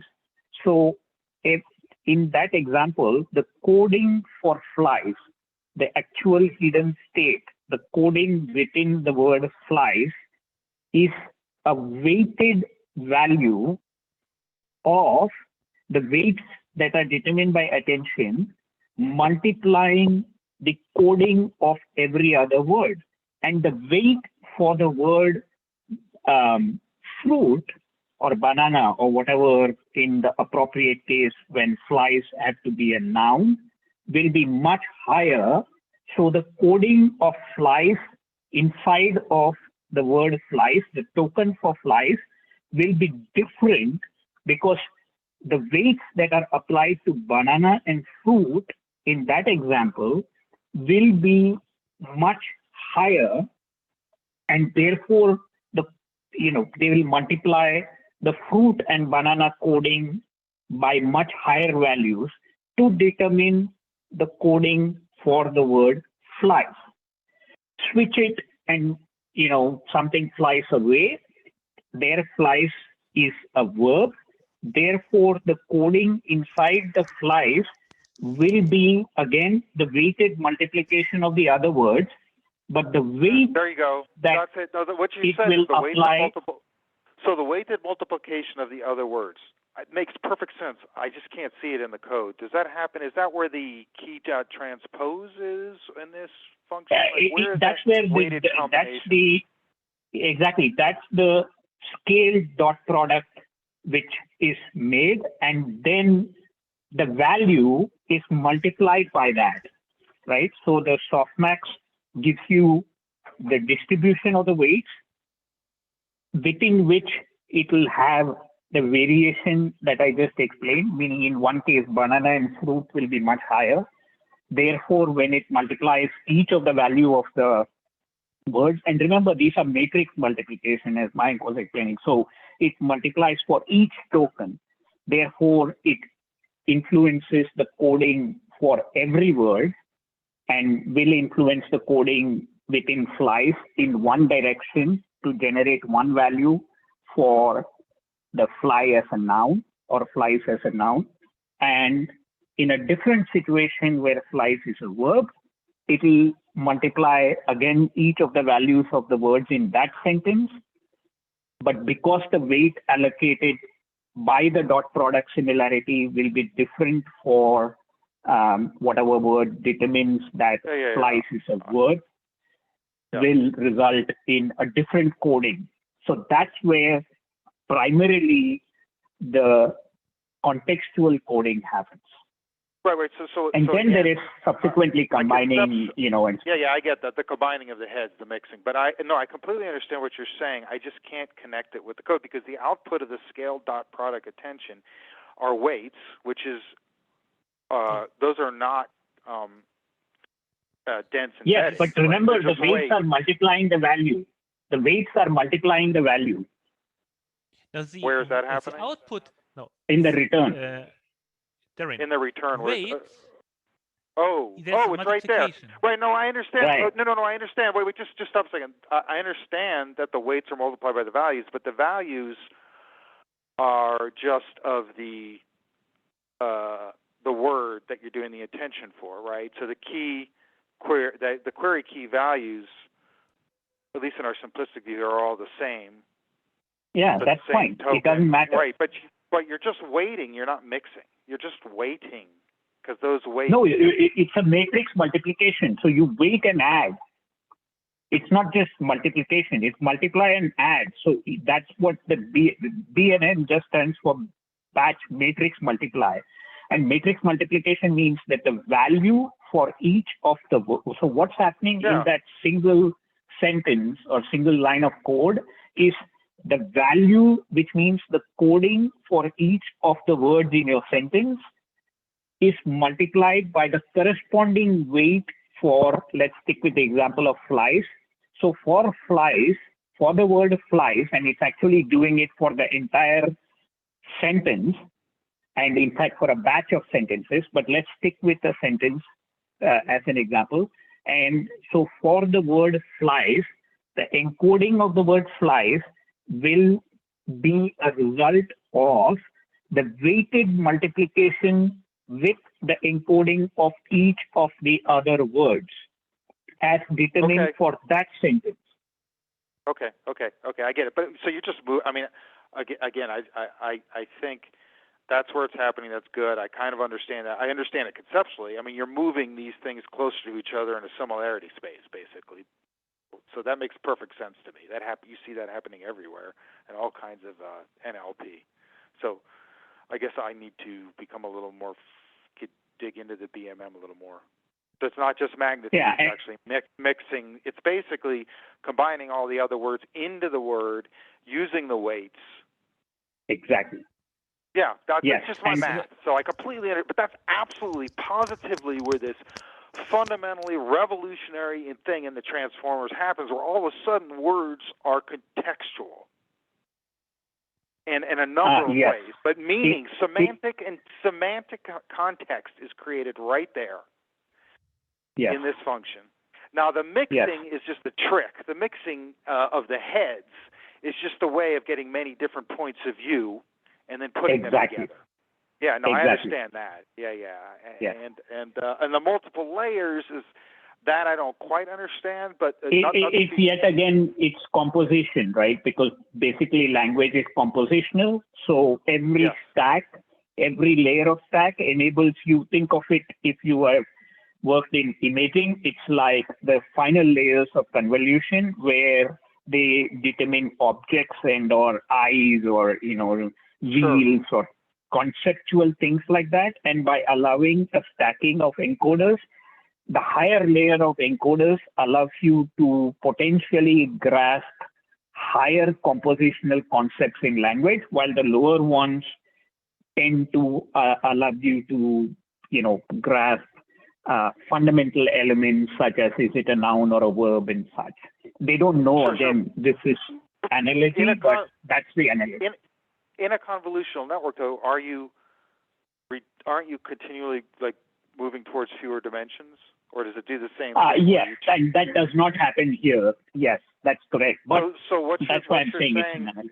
Yeah, but what I'm saying is that's not happening in the. We're getting ahead of ourselves here because we're talking about the layers, but we can readdress that later. But it doesn't quite make sense to me because you're not reducing the dimensions across those layers, and also because the final hidden layers have more information about each token, right? And so it's not really like they're abstracting them, because if they were, yeah, but that's why I said it's an analogy. It's the compositional nature of language again that the higher levels of output from the encoder are apparently, and there's some papers that analyze this and try to explain what the higher layer encoder layers, if you stack 12 of them, what are the 11th and the 12th learning compared to the first and the second? And there are papers which explain that. Attempt to explain it, I should say.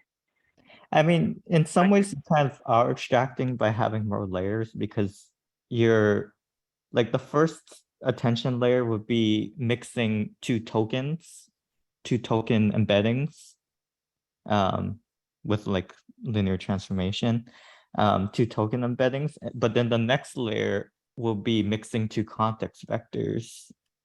And so you get higher level concepts because you're mixing, instead of mixing like forming context vectors from two tokens, you're forming it from like a few tokens. You're using like phrases instead. Yeah, you're making it smarter and smarter. The embedding itself take into account more and more higher level concepts. But in the end, you're not reducing your dimensions, so you're not like, you know, going from lines to shapes to things. Really, no, but the reduction. You're not throwing away. You're not throwing away the specific information, but you add higher abstractions to it. Yeah, but Darren, I don't think that it is. I mean, in case of images, I think the reduction in dimensions is not a necessary thing in order to grasp higher concepts. It just so happens that when we do convolution in images, then it results in image size being reduced. But you can grasp concepts while not reducing dimensions, as Riley just explained. It just, as you start giving more and more context, you get better and better, for lack of a better word, again, understanding of what the embeddings and the words mean in the context. Yeah, no, I can live with that. I can buy the abstract, the idea. And it makes sense to me. Interesting. I would like to add 2 points over here. One point is that in language, each word has some kind of meaning, sort of, and when you have higher level of abstraction, you refine the meaning to be more, so to include more abstract meanings, but you don't want to throw away the specific meaning which you already have. Sort of, it's not that you take many. Sort of, if you take a line, has many different limbs, and each limb has many different hairs, and each hair has many different pixels, and you get only one line out of it. But each word has a lot of meaning. You just refine it and you enrich it with more abstract meanings. There's no point to throw away information. And the other point which I wanted to make is that what the many heads and many layers allows you to actually break down a big decision into smaller pieces. So that it may not be necessary that we have a higher level abstraction, but we have many different smaller pieces of decisions to come up with the end result. So that you don't have to make all the decisions in one step. Yeah, it's multiple points of view built on top of each other. It's like, you know, the history of human knowledge in small piece, you know. It's like many different points of view. That's the multi-headed. That's partly the multi-headed stuff. And then you have those layered on top of each other where they're learning from each one's building the knowledge on top of the other. That's the basic idea. Yes. Now, for instance, if you would have a sentence over here, if you would continue the sentence over here to say, no, I didn't want to have this. If you would...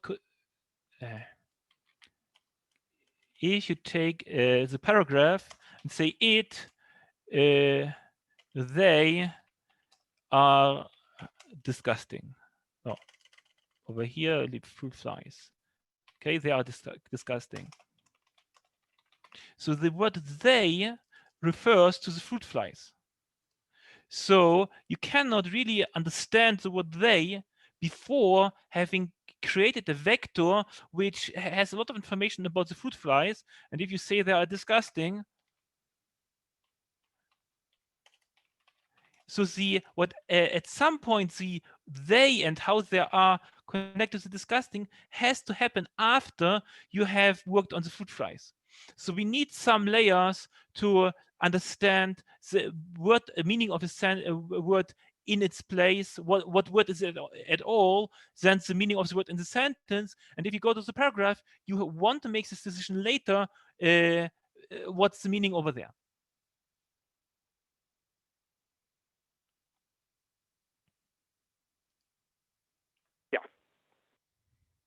Okay, shall we go on with the other parts of the network? I hope that we did clarify a lot of the various questions over here.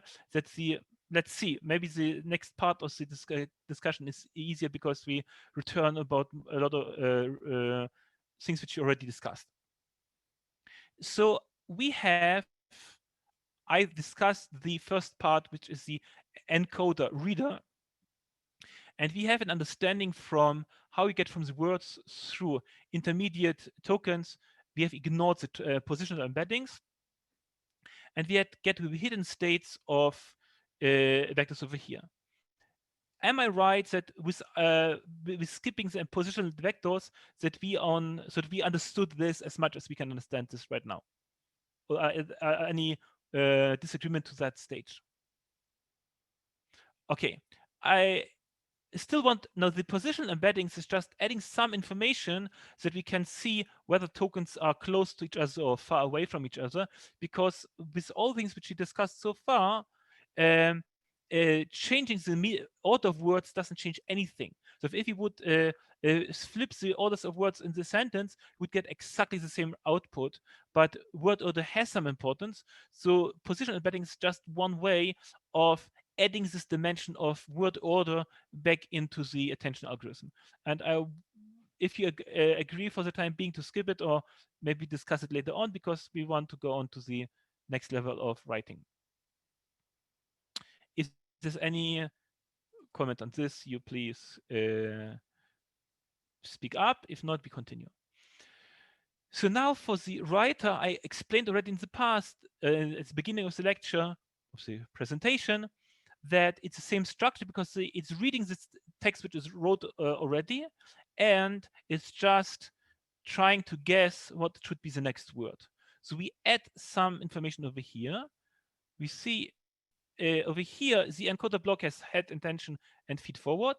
Over here, we have multi-head intention and feed forward, but we have encoder decoder attention, where the key values get in. So that we add for each individual cell of decisions access to all the vectors which we have over here.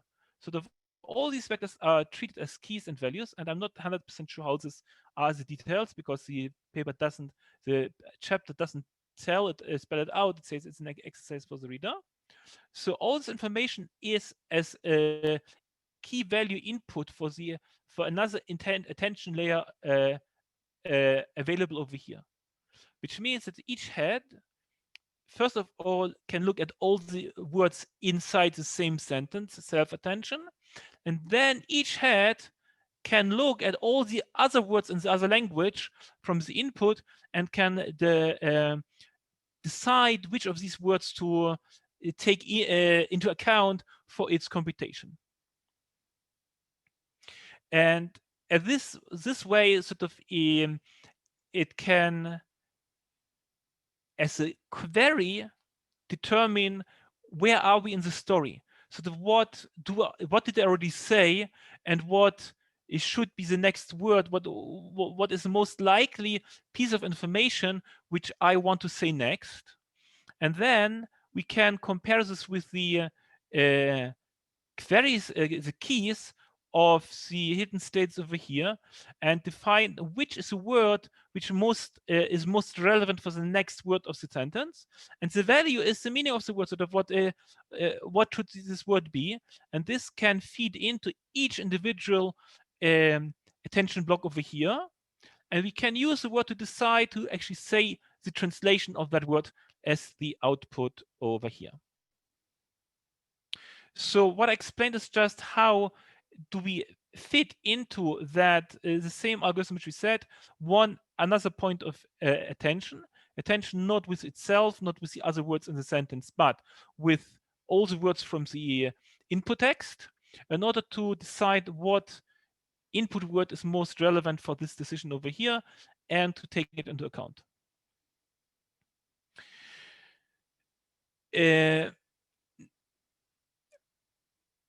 Okay, assuming that there are no questions right now on this point, so there is one point over here with masking,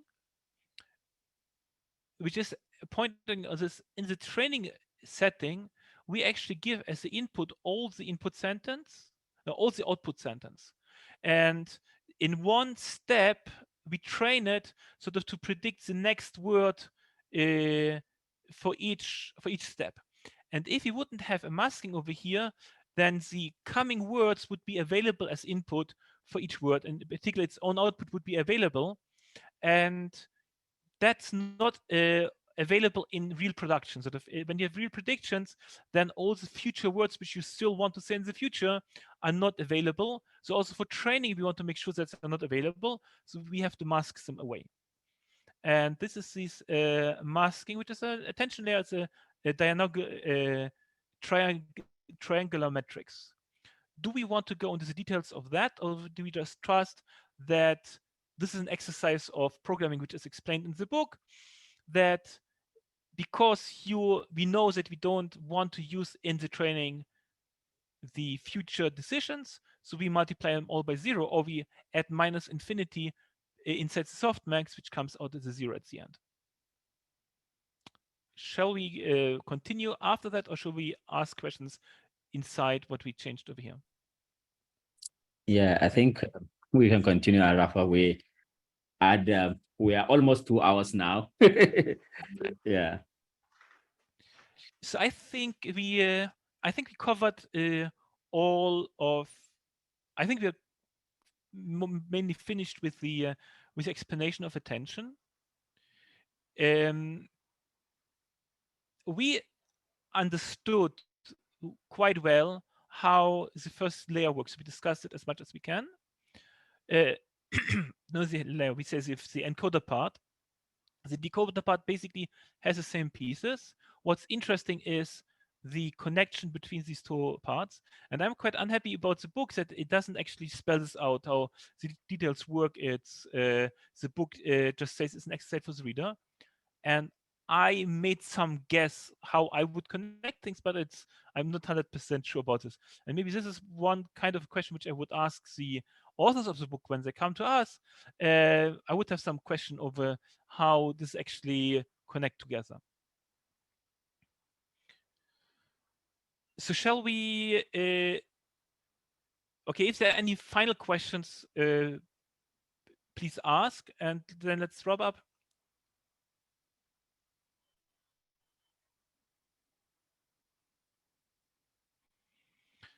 No more questions. Thank you very much for the in-depth questions and the in-depth explanations. I learned quite a lot more than what I knew before. Thank you very much. Yeah. Thank you. everyone. That was great, guys. That really helps a lot. Thanks. So I love your explanations and the way you went through all this. Is very good, very helpful. Yeah. Thank you. I think next week we should have Yuri. I think, was it you for the next session? Yeah. Yeah. So next session we have the chapter 4, which is multilingual name entity recognition, and we have Yuri that sign up for. Yeah, and we are happy to have you next week, Yuri, to present the chapter. And thank you very much, Jakob. Such a wonderful presentation with great explanation. I really enjoyed it. Thank you very much. Thank you very much. So see you all next week. And I already informed that the book authors, they should come immediately, I think, after chapter 7, because we have 11 chapters. So after chapter 7, we will have discussion with the book authors about our sessions. And yeah. How long will this discussion be? Is this 1 hour, 2 hours, or depending on how many questions there are? Depends on us. Yeah, so it depends on how many questions we have to them, what do we want to ask them. So maybe before that we can plan and have a document like just right. I think, yeah, I don't know. We can. Shall we collect questions over time in the Slack channel? Okay. Yes, exactly. So we can collect questions maybe in the Slack, and I can document them. I create a Notion page. We can document them on that page so that we can have those questions in one place, so we can ask them along there if they come. Mm-hmm. So if I have a question, shall I ask in Slack or shall I add it to the Notion page? Yes, so you can Just add. Yeah, you can add it to the Notion page as well. So send the Notion page to Slack and we do that. Thank you very much. Yeah, but I think maybe if one has a question, maybe asking the question in Slack, maybe one of us may be able to solve the question. So if the question is not solvable, then we can, I don't know, what do you think? Okay, I would suggest that after each session or before each session, let's have discussions in Slack. So if somebody has questions, you can ask them in Slack. And if there are questions left over, we can then decide what to present to the book authors. Sounds good. Okay, thank you very much. Yeah. So see you all next week. Bye-bye. Bye-bye. Bye. Thanks.